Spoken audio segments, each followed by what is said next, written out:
And here we go, and there it is, and we are live again. So hello there, folks. Once again, I apologize. Just some technical gremlins are really coming and biting us here at the unit just at the moment, what with difficulties on the website and network connectivity issues. But hopefully we'll be able to take a step back to where we were about 10 minutes ago. And we're going to begin from that point again as we explore this topic of the EU and energy, and of course the relationship with the Ukraine, etc. Now, when we got started, we moved on to the topic of nuclear energy and the implications for that. And Clive was giving us a little bit of a background about some of the lesser-known aspects of the nuclear industry, and was talking about something about low base. So, could you just give us that summary again about the nuclear industry and the low base and the fuel rods aspect of it, please, Clive? Thank you. Yes, certainly. The nuclear energy industry works on a baseline where the generators are not actually varied from the national grid. They're on a base load and they go full load all the time. There is no up and down. They can run like that for 2-3 years and nothing is done. So one of the problems is, like, people forget how to shut them down and run and start them up again because they run for so long. The control of the rods is very, very minimal, although the government would make you think otherwise. So all the slack, all the excess and energy that we need must come from other sources, and this is normally done by fossil fuels because they're very quick to react, whereas the green energy is normally weather-based, and you can't obviously rely on the weather for the uptake and downtake of the power supply. So the nuclear energy is absolutely dead flat, so everything else is then regulated by the national grid by the fossil fuel and the green energy. When you say dead flat, Clive, you mean they're on all the time, yeah? Yes, they run day and night, day and night. If for example, one in Somerset, oh, what's it called? Hinkley Point. That has got 500 megawatt turbines, so that is producing 2,000 megawatts 24 hours a day, 7 days a week, and that doesn't alter. So that is a very, very, very good baseline for our power supply, but it cannot be regulated. That is the problem with nuclear energy. Just as a background, Clive, you were talking about control of nuclear reactors. Some people here may not realise how that's done. It's basically, I believe it's graphite rods are put into the nuclear power line. Yes, the graphite rods are lowered and hired up into the actual reactor itself, and as the rods go in, it actually reduces the amount of heat that they produce, and therefore the power reduces. But because they take such a long time to react, and because they're so inefficient, because the rods do rot as well, obviously, as they're well, rot. No, that's not the right word. They decay, don't they? Decay. Yes. That's the word. They're not very receptive to change, so they are always kept. Nuclear power stations are always kept at base load for that very reason. Okay, so now that doesn't necessarily need to be problematic, though, does it? Because what it's not problematic unless you need a change in the frequency. Then it's problematic. How do you mean a change in the frequency, as in the AC, the alternating current frequency, which is currently 50 hertz? Yes, the 50 hertz.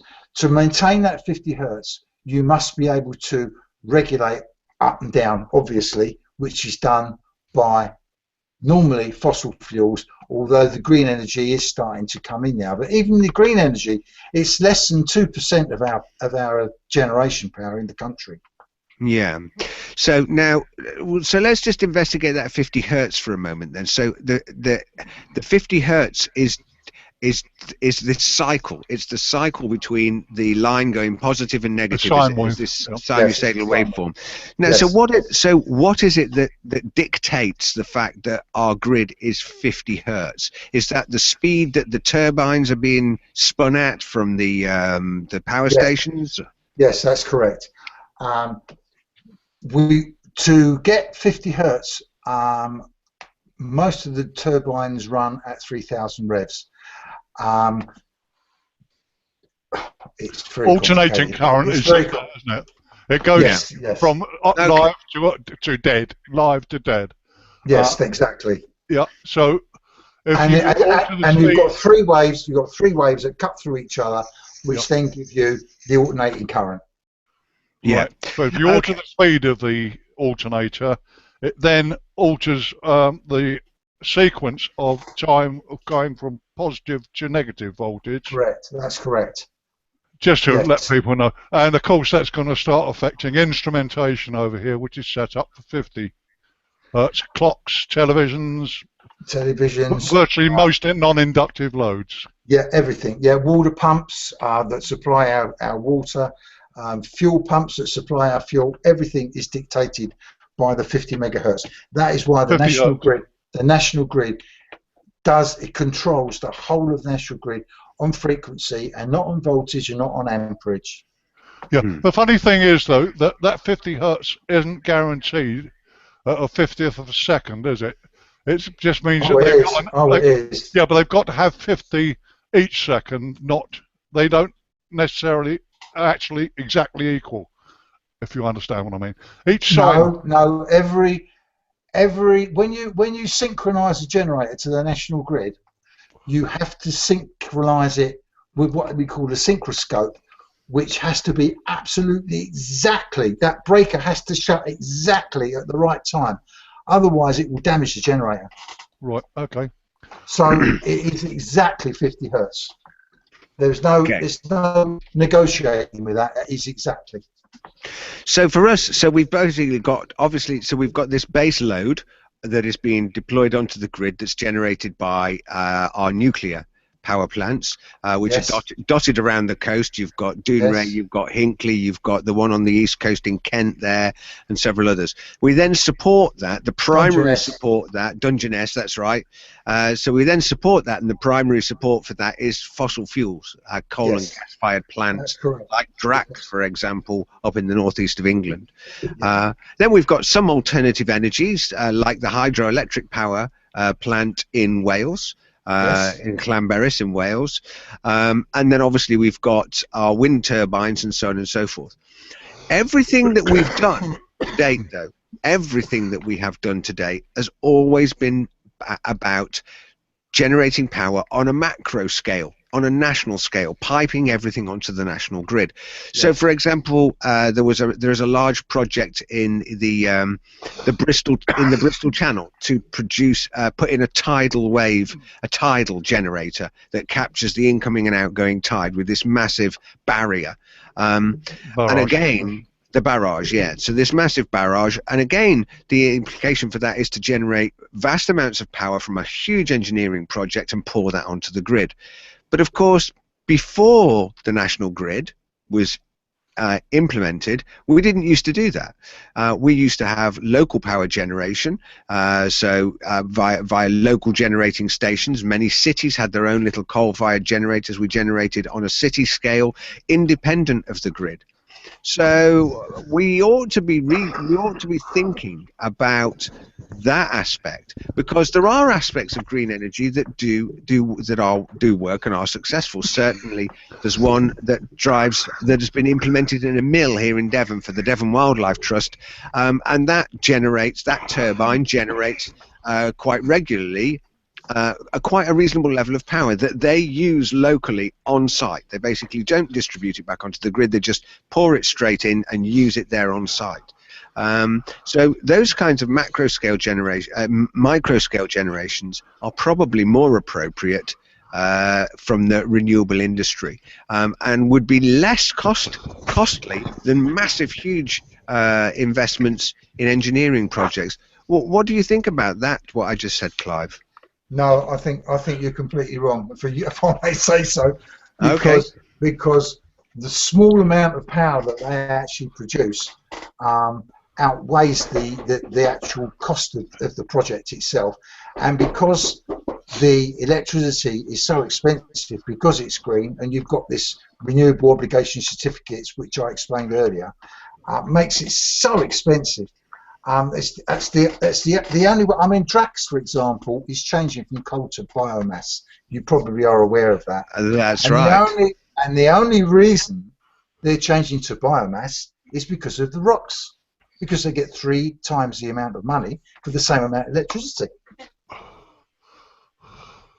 Right. So this is this renewable obligation certificate. Now, we talked about this before, but is this an incentive from from Europe to basically pay the owners of Drax 3 times more for the energy that they produce because they're burning biomass instead of fossil fuel? Correct. Okay. And but biomass is no cleaner than coal. You have to use HCl to get rid of the residues, emissions. You have to use lime to get rid of the acidic part of it. You've got to use carbon to get rid of the dioxins and the ferrins that cause cancer. You have to use then a baghouse, which then gets rid of the dust. You used to have this whole system to try and clean the emissions before they go up the stack into the atmosphere. That is all monitored by the Environmental Agency on a very, very strict method. And if they exceed those emissions, then they're fined very, very heavily for that. And of course, there's the other thing as well. The cost of transporting biomass from Canada and so on is increasing the CO2. It's absolutely madness, and the chemicals that they use, all they're doing it for is the profit. There is no real reason why they should transfer from coal to biomass, except for that particular ROC reason. Yeah, for the profit. Yeah. So, well, let's just come back. Sorry, go ahead, Peter. You were going to comment. Yeah, just a quick one. Clive, you say that nuclear energy is the base generation. Yes. Now, nuclear energy is cheaper than most of the other forms. It is much cheaper, except for decommissioning and getting rid of the nuclear fuel. Apart from that, it is much cheaper. So if that is the base generating source, why is now electricity cheaper? Because the other sources are used intermittently to top up the nuclear energy, yes? Let's ask the Energy Secretary that. Yeah. They're the one. But it's always struck me as strange that, I mean, it was some ridiculously small amount compared to coal-fired or gas-fired generation. Yes, absolutely. Oh, it's very, very small. Like I say, all the green energy in the country is less than 2% of what we use. It's a joke. It's a conspiracy, isn't it? I mean, I've always said that the EU It's an absolute, and it's so expensive. This is what puts our electricity up. This is what puts our costs up. This is why we can't. Industry pays so much, because I mean, 40%. I think it's 40% of most industries is power. So why are they costing so much? If we could have cheaper electricity, our goods could be cheaper. We could export more. It would be such a great idea. Well, I think you can blame the EU lobbyists for that. Without a doubt. So we've got a comment coming in from the audience here. We've got a chap called Daniel who basically posted in response to the talk about nuclear. And what Daniel was saying was, what do we think about thorium reactors? Oh, this is going on to fusion again, is it? No, no, no. This is using a different fuel for the reactor. There's Oh, a I got reactor you. type called thorium. Yeah, I'm with you now. Rather than uranium based, there is this reactor technology called thorium. I think that they've been trying to work with this in India and in Asia, and develop it. I wonder if have you heard anything about? Do you know anything about thorium stuff at all, Clive? No, I really don't. No, to be truthful, all I know is uranium. Um, Being very unstable because it's a 537, I think it is, they use. So it's a very unstable atom, Isotope, yeah. which is why they use it. Isotope, sorry, which is why they use it. Yes. Yeah. Okay. I don't know. I don't know about this fuel. No, I really am not aware of that. To change over would be horrendously costly anyway. Yeah, and the technology doesn't seem to be proven is the other thing as well. So I'll add what I know. Some of the, in fact, much of this that I'm about to repeat comes from Doug Coulter when we had Doug Coulter on. We were talking about fission and fusion and all of these kinds of things. One of the things he explained about thorium was that whilst thorium gets a very good write-up on the internet, and there seems to be very positive messages about it because of the way the reactor is developed. There are problems with what they call fast breeding with thorium, which is something to do with the reaction running away and being able to control that reaction. And that's the thing that they have the difficulty with, because as the isotopes change and decay, so the material inside of the reactor changes because of the diffusion of protons and neutrons from the atoms. And that means that the reaction is not easy and simple to manage. And so I think what he was saying was that whilst there seems to be a huge amount of positivity around the ideas of thorium, actually the practical implementation of it, nobody has yet been able to stop that turning into a fast breeder and running away. So I hope that answers your question, Dan. I hope that's pretty common with all nuclear power. Actually, that is pretty sure with all of them. But I don't know about this thorium. But the uranium is obviously more stable than thorium, but it is still very, very difficult to control. Of course, the problem that leaves us with, which has always been the issue with nuclear, is what on earth are we supposed to do with this spent fuel that is radioactive, has very long and extensive half-lives? And I mean, it's not been in the media very much, but there seems to be a huge amount of furore and information going onto the web about this disaster in Fukushima, and that seems to have got. Well, it would appear that TEPCO have completely lost control of that. Yes. They've got a China syndrome in the core. I think the fuel rods fell off the roof and went into the bottom of it, and the things. It's just a mess, a complete mess. And Chernobyl, of course. Yes, of course. Chernobyl. It's basically been just shoved in a massive concrete sarcophagus, hasn't it? Exactly. But we use wind scale, don't we? Yes. For processing this spent uranium. Exactly what they do with it, I really am not sure. But they make it safe, I think. Well, they try and make it safe, and then they dump it in the sea, don't they, in concrete? It's a shame it's such a heavy element, uranium, because perhaps they could put it into a booster and send it towards the sun if it was a bit lighter, make it economically viable. No, they put it in the sea or bury it deep in the earth. Yeah. They're talking about deep mines, aren't they, and then encapsulating it in glass. So this is the only thing with nuclear energy that makes it not very efficient. The actual decommissioning, because the decommissioning takes years and years and years and years. Which costs possibly the whole of the output that it's ever produced would probably cost that much to decommission them, and then of course you've then got the fuel to get rid of. Yes, as you say, Rich. Yeah. My old dad was actually part of the team that built the Dungeon SP station back in the 60s. Right. But the time was then that I don't think anyone had put any deep thought into the decommissioning aspect. No. Surely any new reactors would have that designed into it for quick decommissioning. I mean, if they can do it with naval vessels, for instance, they can do it on a larger scale, surely. Yes, I would have thought Well, so. I'm going to divert. I'm going to stay on topic of nuclear energy, but I'm going to divert the conversation just a little bit for us to come around to thinking about it from a socio-political and economic point of view. Now, there is material on our website about this particular story that I'm going to talk about, but there has been an investment consortium pulled together to invest in the Hinkley C second reactor at Hinkley C.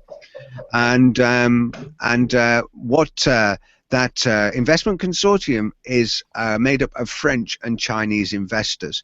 Now, so there is no UK government involvement and there is no UK taxpayer involvement, and I'll come back to the reasons for why that are at the moment. But essentially, all of the investment is coming from France and China to develop that and bring that on stream. When that reactor comes on stream, it's going to sell electricity to the national grid here in the UK at 3 times the current cost, and it's going to make an enormous amount of profit. Now, I can't recall straight off the top of my head what the figures are, but I'm going to throw out something in the region of 16 or 18 billion terms of net bottom line profit, and something like turnover of 72 billion over the lifespan of the reactor. But once again, the commissioning problem is not being dealt with there, so they'll probably extend the life of it. But of course, that profit that's going to come from the investment in that reactor is going to go back to the shareholder investors, which is France and China. So now the difference here is that when we had BNFL, British Nuclear Fuels, which you can read on Wikipedia, you can find out about how this, what's called the European Union's illegal state aid directive, was used to break up BNFL. Because it was seen as being a monopoly, a government-owned monopoly, and under EU treaty rules, that's illegal.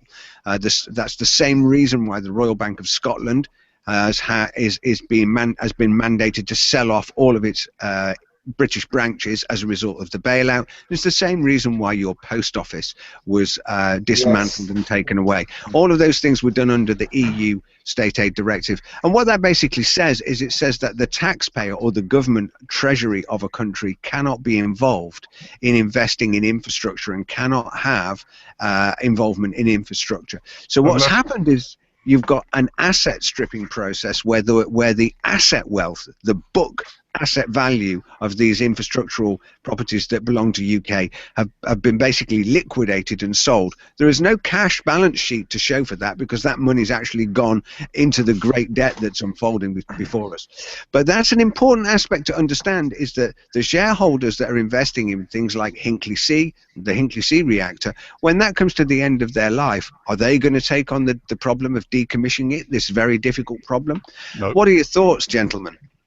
Well, my thoughts is, but most of these were built when we had a company or private industry, public industry, sorry, called the CGB, the Central Electricity Generating Board, and these were built and paid for by the taxpayer. And then when the privatisation of the industry happened, they all then went off to I think it was Power Gen and Centrica.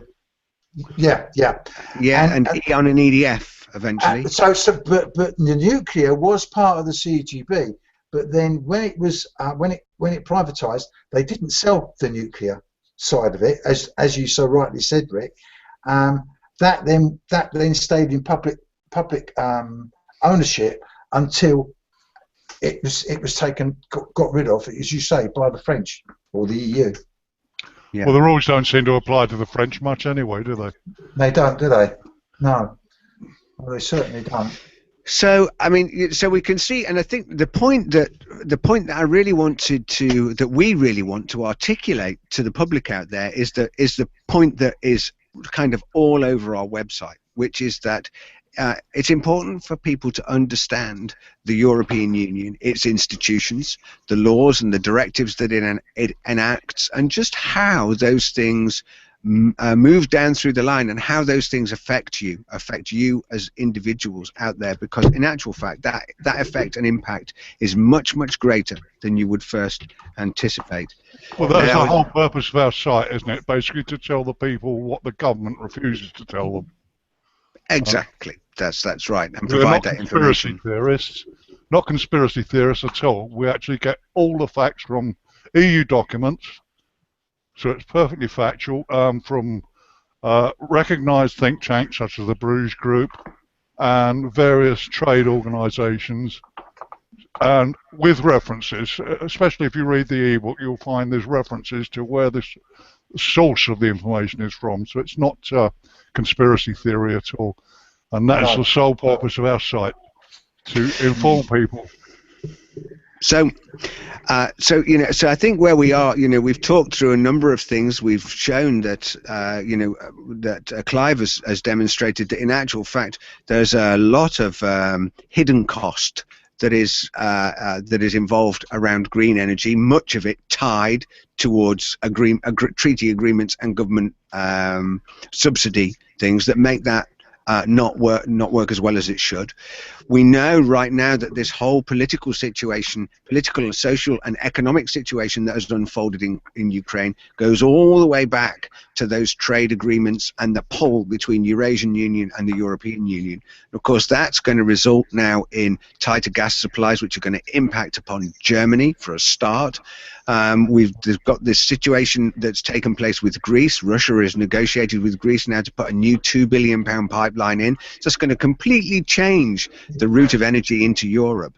And that's going to change the political motivation and the economic motivations across Europe as well. It's probably likely to strengthen the French position because there's a huge amount of ongoing power generation that's delivered from France. It's going to make things more difficult for Germany as a nation because their green policy has been very expensive and largely seems ineffective. So in summary, though, it seems that we do have more resources that we can exploit here in the UK. We've got independence with our gas. And of course, we've got this fracking industry that's going on here in the UK as well. And that's a very controversial topic. I'm not convinced by fracking. But what do you guys think about fracking? What's your position on fracking, Clive? Well, my position on fracking is that I think it should be utilised. It's going to make us completely dependent on oil and gas. We're not going to have to import any at all, so we're not going to be at anyone's mercy. In fact, we can export it. It's going to give us massive employment, and it's going to make us a very rich country. We'd be able to industrialise the north again, because most of it is up in the north. So that would give them lots of employment up there. And I feel that once the public have been reassured that it is nowhere near as dangerous as the Green Party have implicated, I feel that people will be starting to relax a bit more, and they will see the benefits that fracking will bring to the country. And I feel that would then overshadow all the downsides to what people are hearing now. Because most people don't understand how it's actually carried out, do they? No, they don't. Basically, it's like an oil well, but the drill is actually encased in a complete concrete tube all the way down. Yes. It's taken well below the water table, so there's no possibility of contamination. But the only downside is the possibility is the water. But then again, in Blackpool, where it's first mooted to be carried out, you've got the RSC there to supply all the water that we need. We don't need to touch any of our potable water at all. The chemicals will stay underground, again, way below the water level, so there's no possible chance of it contaminating the drinking water at all. I should imagine, I don't know enough about it, but I should imagine that the chemicals and sand and whatever there to pulverise the rock would stay in place and take the place of the very porous rock that's already there, and possibly be more stable than the rock that they're drilling from. What do you think, Clive? Yes, I quite agree. And of course it'll have the added advantage of equalising more the wealth across the country, because as we all know, up north, it's the houses you can buy a 3-bedroom house in Durham for £60,000. Well, in Liverpool for £1. Yeah, Anfield, yeah. Exactly. But I mean, it would certainly make it a much more even economy across the country, and I just feel it's got so many advantages that I can't see how we could possibly not do it. So let's test. Let's rather than so I have questions and queries about the science, but I'm not going to debate that here. But let's explore the social and economic benefits for a moment. So one of the things that happened with the development of North Sea oil, when we built all of those oil rigs, etc., under the Labour government and then into the government of Margaret Thatcher, you know, North Sea oil and its production was touted as going to make this country very rich, as you just said there, Clive, and it was going to make us energy independent for many, many years into the future. How do you both feel that those projects were managed, and do you feel that they delivered upon the early promises that were made about them? They were mismanaged, I think. The oil was sold abroad. We didn't use it ourselves, did we? So when we started running short of oil, we had to import again. I just feel the whole thing was completely mismanaged, and I don't think there was obviously as much oil as was first anticipated. Whereas I believe that fracking, we've probably got 100, 200 years of oil and gas down there. Yeah, what I heard actually was that the quality of the oil was so high from the North Sea that it would be a waste to use it for hydrocarbon fuels, and it was far better suited to chemical production, and that is why we sold it. But the biggest trouble, I think, is that unlike Norway, they developed a sovereign wealth fund and put the profits from their oil into a big piggy bank to look after. That's why Norwegians have such a high standard of living, because they invested the money properly. We haven't. It's been blown Tax all over credits. the place. I don't understand these benefits you get when you're out of work, when you're actually working, and it's costing this country billions and billions and billions, and I don't understand why it's been implemented. EU lobbies again. I actually do agree with the Conservative government on the austerity measures on the benefits. So let's think about exploring the fracking, the things that have taken place in the north of England, in Blackpool and stuff. And there are the country, as I understand it now, has been divided up into a number of different franchise areas, and these franchises are being sold to private independent corporations that are going to develop the fracking of these resources. So doesn't that look to you guys like a very similar situation to the Hinkley C reactor that I spoke about a moment ago? It's no different to the North Sea oil, is it? That's all run by private companies, and they pay a levy to the government. Well, it would be no difference. But I think we just agreed, didn't we? I think we just largely agreed that the North Sea, the production of oil and energy from North Sea oil was mismanaged, that the wealth was badly distributed, that the resource was exploited inappropriately, and that largely the profit from it was lost. And so, as a benefit to the UK and UK people, that's not happened. Now, we have, aside all the issues with fracking, it looks like fracking is going to do exactly the same thing from an economic and social economic point of view, and I don't even think we're well. That was government mismanagement, wasn't it? It wasn't the oil per se. But the government isn't even in a position to be able to do anything about about getting involved in the management or exploitation of that asset because of the EU illegal state aid directives that forbid the taxpayer and the Treasury from investing in it. Well, back to square one again. So aren't we? So in actual fact, aren't we going to deplete this resource, and the profitability will end up going out to corporations and out to external companies? The resource will be depleted, and this will not turn into the economic wealth generator for the people that Clive talked about. What are your comments? Well, if there's a levy on per barrel of oil that comes out of the ground, or per cubic meter of gas or whatever, of the cost to produce that, it won't affect the income to the government, will it? And there's no reason why legislation can't be passed that before they open up another field, they reinstate the original one.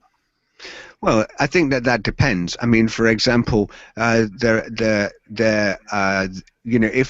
the investment in Hinkley C, right, they have to invest in the infrastructure and so on and so forth. The benefit to them is they sell the energy back to the grid. In this case, they're going to pay a levy for the energy that comes out of the ground. Now, do you think that if they sell that energy, that gas and oil, back to the UK public, that they are going to include that levy as part of their cost base and therefore charge appropriate for the fuel? Or do you think they're going to say, oh, well, accept that? They're not, are they? So that's going to be charged back to the company, to the country. It's going to affect the unit cost, obviously. The same happens with OPEC. But the revenue to the country will be in the form of taxation per unit.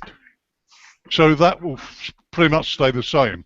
We won't lose or gain anything from that. It will be an X number of pounds per barrel or per cubic meter of gas. Whatever it costs the companies to produce it, they're still going to have to pay that levy, irrespective of the cost to them to produce it. There's absolutely no reason that, unlike in Hinkley C, that the Chinese and the French can bugger off and leave the thing for us to clear up. Yes. There's a perfect situation here where we're going to have multiple wells, and new wells cannot be opened unless the old one is filled in and made safe. So that would certainly reduce the risk in that respect. Yeah. What do you think, Clive? And it would have a vast benefit to the infrastructure of the areas that are being worked as well. I'm sure there's going to be so many benefits, but I think Peter's right. I think that the country will benefit, but obviously the government will benefit as well. But don't we need to leave the EU before this can actually be a reality? Very much so, yeah. Very much. Well, I think now. Why do you say that we need to leave the EU to make this a reality, Clive? I think we need to leave the EU for it to be a reality, because then we've got control of the situation without EU directives and without them interfering in our business, and we've then got the control which we wouldn't have if we was a member state. Because you answered the question yourself, actually, Rick, when you said we couldn't open a deal up with the Norwegians for gas. That is the very reason why we've got to get out of the EU. That's right. We don't need them telling us how to make our own money. But you see, the political message that comes from the government, from the pro-fracking aspects of the government, the political message sounds very much like Clive just discussed, which was that, the development of jobs, infrastructure development in technology, supporting technology, a whole reinvigoration of the north of the country, a reindustrialization of the north of the country, and that's absolutely right. That's the political benefit, spokesperson, political benefit. Yeah. But what we're not being told is that the underlying lack of control that we have, the fact that there can be no treasury, government, state investment, and I think it's very important that we need to get back to this notion that where government is concerned, government is the government is the spokesperson of the people. They're not two separate entities. They are one and the same thing. And a sovereign nation, the government is actually just the figurehead or the spokesperson for the demos, for the people of the country. Now, we don't have that right now, and we can explain why on our site, and we won't go into that. We'll save that for a different table talk. But by proxy, the problem we have is that we have much control and treaty obligation through the EU, which means that we can't even begin to approach exploiting this resource sensibly and appropriately because of all the legislative strangleholds. And on top of that, we also have the corporate involvement in that, which means that the investment the profitability would be stripped out of it, and it would end up being mismanaged in a very similar way to BP. So we need to make sure that people considering utilizing this as a startup for UK, we need to make sure that people understand the implications of control, because that's really important. Yeah, and that we maintain control. Rick, it's 5:10 almost. We've been on air for an hour and a half more. Well, we lost about 20 minutes where we went offline. So, well, Don't do you know? bore people, do we? No, we don't. So why don't we, pass around for some closing comments, for your closing thoughts. So I'll give my closing comments and my closing thoughts on this issue, which is that there is a great deal more inference from the EU than one might think. It is definitely worth visiting our website and putting Ukraine into the website and see for yourself how much longer this crisis in Ukraine has been going on and just how deeply implicated European actions and EU actions are with it. There are opportunities in the energy market space, and there are also potential high risks. The most important thing that people need to do is make sure that you have a balance of information. Don't just listen to one source. My name is Rick Timmis, and I'm going to hand over to you, Clive, for your summary and comments, and then we'll pass over to Peter. Clive, what are your summary thoughts about energy, EU, and Ukraine? Energy, I think people should be very wary of green energy. I feel that people should understand that the renewable obligation certificates, which I keep going on about, and you're very welcome to look it up on the internet, it's all on there, will explain to you why green energy is so expensive and why people love it. The investors love it because they're getting fantastic paybacks, particularly the wind farms. They're paying, the subsidies they're getting is immoral, and that is one of the reasons why our electricity is so high, which of course then reflects onto industry and our costs in industry. And that's what I'd like to say about green energy. I feel that the EU have got too much power and are still controlling our energy. What was you were saying? You sent us a little comment the other day about it actually being nationalised over the whole of Europe. That's a frightening aspect. That's another story, I suppose, for another day. That is the third energy package system. Yeah, don't like the sound of that at all. I can't see how it could possibly work, because as we were talking earlier about the frequencies, that France and Germany have got a different frequency to us. It's going to cause all kinds of problems, and I think the whole thing is a complete mess. But I think that's about all I've got to say, really. I think it's been quite an interesting evening. Thank you very much for having me along. I am getting more confident as we're sort of going along. I keep getting lost for words, I know, but I promise you I am getting more confident as we're going along. We've all done that. It's been a very, very interesting evening. Thank you very much for having me in on the conversation. Yeah, Clive, sorry. Go ahead, Peter. Please go ahead. Yeah, what I've got to say is very quick. Basically, I think the whole situation with Russian gas and the EU is fraught with all sorts of problems. Not least, you cannot guarantee supply or sufficient for their needs. And we in the UK are pretty much self-sufficient, or can be made self-sufficient fairly easily.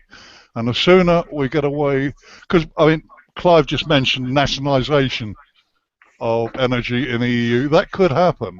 There's nothing to stop it if they decide to take it into their heads and say that, make a directive that all energy is the property, in the same way as they have with the fisheries, make it the property of the whole of the EU. We would lose our own sustainability. So the sooner we get away from the EU, the better, so that we can be self-sustaining and make our own deals with the likes of Norway, and that's not even to mention all the other trade we can get into. So that's all I've got to say on it. Let's get out of the EU as soon as possible. Absolutely. Fantastic.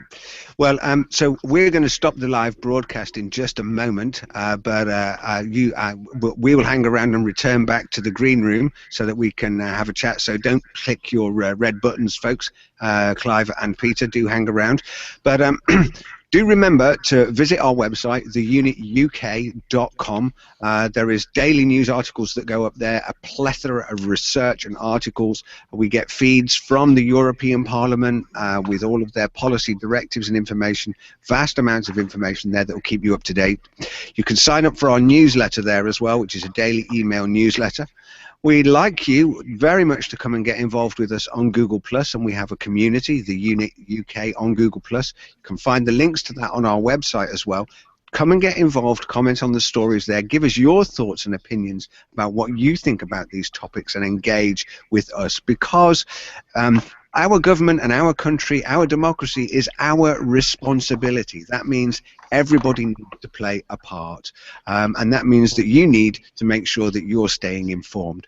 So my name's been Rick Timmis. Joining me this evening has been Peter Brown, and of course our wonderful guest Clive Taylor-Sholl. Could you make a mention of the ebook, Rick, before you go? Yes, of course I can. Don't also forget that we have a free ebook that is available for you to download from the website. It's available as a PDF. Go to the website, unituk.com. You'll see it there on the right-hand side. Download that and distribute that. Take a read. Lots and lots of information with supported documents there. So we're really excited and pleased that we've been able to, under voluntary circumstances, maintain and keep the unituk.com going. It's only through your support, through you, the audience, and the public supporting us, visiting our website, making comments, getting involved, and letting us know that the work Peter and I have been doing is valued, is valuable, and that you want to see these things. We've revitalized this show, Table Talk, and we look to bring this to you again more frequently. And we'll have more guests, and hopefully Clive is going to join us and sit with us and join the group as we debate some of these topics and give you, the audience, much more information. So from me, go ahead, Peter. We won't be bitterly disappointed if you make a small donation when you go to the website either. No, we certainly wouldn't. That really helps pay for all of the server infrastructure and everything else that keeps all of this online. So from Peter Brown and Clive Taylor-Sholl, and from